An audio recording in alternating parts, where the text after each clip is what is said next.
युद्ध में power versus power का खेल, खतरनाक वॉर मशीन से दहला जंग का मैदान, पश्चिम एशिया के लिए चुनौती बना घातक बारूद। महायुद्ध की इस तपिश के बीच अमेरिका और इजराइल ने अपनी सबसे आधुनिक सैन्य ताकत झोंक रखी। अमेरिकी नौसेना का super career USS Gerald R Ford इस समय क्षेत्र में तैनात है, जिसे दुनिया का सबसे ताकतवर एयरक्राफ्ट कैरियर माना जाता है। इस जहाज से F-18 फाइटर जेट और अत्याधुनिक मिसाइल सिस्टम ऑपरेट किए जा सकते हैं।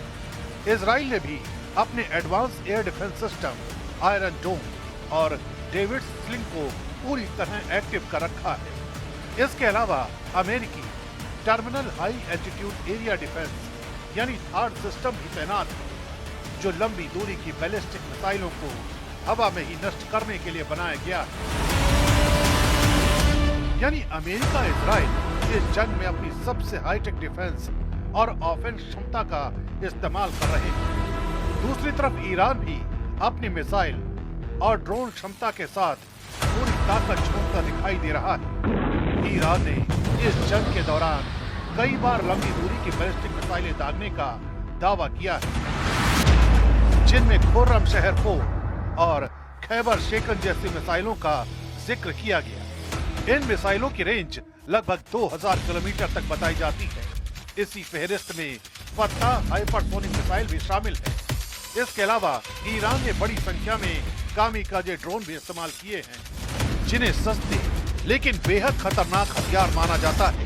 इन ड्रोन हमलों का मकसद दुश्मन के एयर डिफेंस सिस्टम को थकाना और उसके बाद मिसाइलों से हमला करना होता है।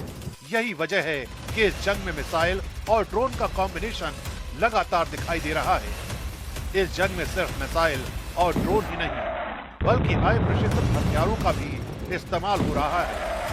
अमेरिका और इजराइल के पास ऐसे बम और मिसाइलें हैं जो सटीक निशाना लगाने के लिए जानी जाती हैं।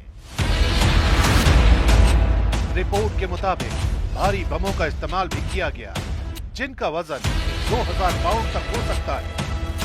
दूसरी तरफ ईरान ने भी अपने मिसाइल वॉरहेड में अलग अलग तरह की तकनीकें इस्तेमाल करने का दावा किया है, जिनमें क्लस्टर वॉरहेड जैसी क्षमताओं का जिक्र आता है।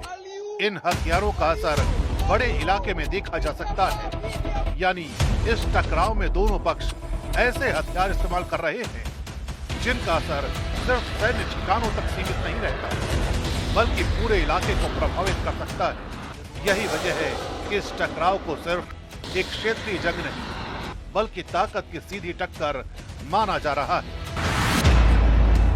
अमेरिका इजराइल के पास दुनिया की सबसे आधुनिक एयरफोर्स, सैटेलाइट नेटवर्क और मिसाइल डिफेंस सिस्टम है। वहीं ईरान के पास बड़ी संख्या में बैलिस्टिक मिसाइलें, ड्रोन और क्षेत्रीय सहयोगी समूहों का नेटवर्क मौजूद है।